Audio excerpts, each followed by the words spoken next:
നമ്മൾ PMMEYയിൽ ഒരു form enter ചെയ്യുന്ന സമയത്ത് ഇതേ രീതിയിലൊരു സ്ക്രീൻ തെളിഞ്ഞു വന്നാൽ എങ്ങനെയാണത് പരിഹരിക്കേണ്ടത് എന്നതിനെക്കുറിച്ചും എന്തൊക്കെ കാര്യങ്ങളാണ് ഇതുമായി ബന്ധപ്പെട്ട് അറിഞ്ഞിരിക്കേണ്ടത് എന്നതിനെക്കുറിച്ചുമാണ് ഈ ഒരു വീഡിയോയിൽ പറയുന്നത്. അതായത് PMMEY ഫോം ചെയ്യുന്ന സമയത്ത് ഗുണഭോക്താവിൻ്റെ ആധാർ വിവരങ്ങളെല്ലാം എൻ്റർ ചെയ്തതിനു ശേഷം താഴെയായിട്ട് check facial recognition through position tracker എന്ന ഈ ഒരു പച്ച നിറത്തിലുള്ള ബട്ടണിൽ ക്ലിക്ക് ചെയ്യുമ്പോഴാണ് ഇത്തരത്തിലൊരു സന്ദേശം കാണാൻ സാധിക്കുക. അപ്പോൾ ഇവിടെ നിങ്ങളൊരു കാര്യം പ്രധാനമായിട്ട് മനസ്സിലാക്കേണ്ടത്, നമ്മൾ PMMEY ഫോം ഫില്ല് ചെയ്യുന്ന സമയത്ത് ഇതേ രീതിയിലൊരു സ്ക്രീന് തെളിഞ്ഞു വന്നാലും നമുക്ക് ആ ഒരു ഫോം കൃത്യമായി തന്നെ സബ്മിറ്റ് ചെയ്യാൻ സാധിക്കുന്നതാണ്. ഫോം സബ്മിറ്റ് ചെയ്യുന്നതിന് യാതൊരുവിധ തടസ്സവും നേരിടുന്നതല്ല. അപ്പോൾ ഇത്തരത്തിലൊരു സ്ക്രീന് തെളിഞ്ഞു വന്നാൽ നിങ്ങൾ ഉടനെ തന്നെ ഓക്കെ എന്ന ഒരു ബട്ടണിൽ ക്ലിക്ക് ചെയ്യുക. തുടർന്ന് സാധാരണ രീതിയിൽ തന്നെ ഫോമിലുള്ള മറ്റു കാര്യങ്ങളെല്ലാം കൃത്യമായും പൂർണ്ണമായിട്ടും ഫില്ല് ചെയ്യുക.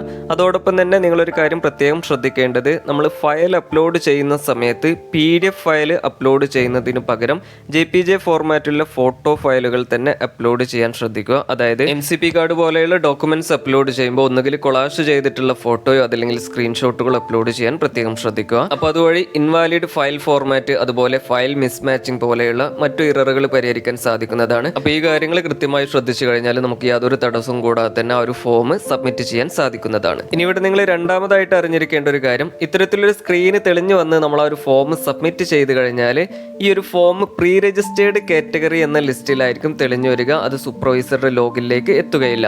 അപ്പോൾ ഇവിടെ നിങ്ങൾ ഏറ്റവും പ്രധാനമായിട്ട് അറിഞ്ഞിരിക്കേണ്ടത്, ഇത്തരത്തിലൊരു ഫോം നമ്മൾ സബ്മിറ്റ് ചെയ്ത് 24 മണിക്കൂർ കഴിഞ്ഞതിന് ശേഷം നിർബന്ധമായിട്ടും PMMEY സോഫ്റ്റ് ആപ്പ് വഴി ഈ ഒരു ഗുണഭോക്താവിൻ്റെ ഫോട്ടോ എടുക്കേണ്ടതും ഫേസ് ഒതന്റിക്കേഷൻ നടത്തേണ്ടതുമാണ്.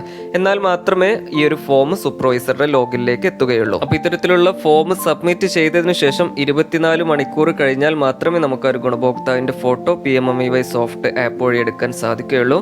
അപ്പോൾ അതിനായിട്ട് ആദ്യം PMMEY സോഫ്റ്റ് ആപ്പ് ഓപ്പൺ ചെയ്യുക. ഗുണഭോക്താവിന്റെ ഫോട്ടോ എടുക്കുന്നതിനായിട്ട് PMMEY സോഫ്റ്റ് ആപ്പ് അതുപോലെ തന്നെ ആധാർ ഫേസ് RD എന്നിങ്ങനെ 2 ആപ്പുകൾ നമ്മുടെ ഫോണിൽ ഇൻസ്റ്റാൾ ചെയ്യേണ്ടതുണ്ട്.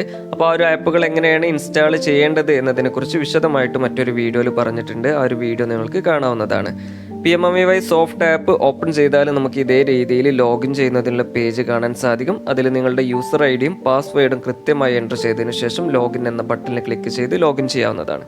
ലോഗിൻ ചെയ്താൽ ഇതേ രീതിയിൽ ഒരുപാട് ഓപ്ഷനുകൾ കാണാൻ സാധിക്കും. അതിൽ മഞ്ഞ നിറത്തിൽ കാണുന്ന list of pre registered beneficiaries എന്ന് തുടങ്ങുന്ന ഈ ഒരു രജിസ്റ്റർ ഓപ്പൺ ചെയ്യുക. അപ്പോൾ ഇതേ രീതിയിൽ ഗുണഭോക്താക്കളുടെ ലിസ്റ്റ് കാണാൻ സാധിക്കും. അതിൽ നിന്ന് ഫോട്ടോ എടുക്കേണ്ട ഗുണഭോക്താവിൻ്റെ പേരിന് താഴെ കാണുന്ന ഫേസ് ഒതന്റിക്കേഷൻ്റെ ആ ഒരു പച്ച ബട്ടണിൽ ക്ലിക്ക് ചെയ്യുക.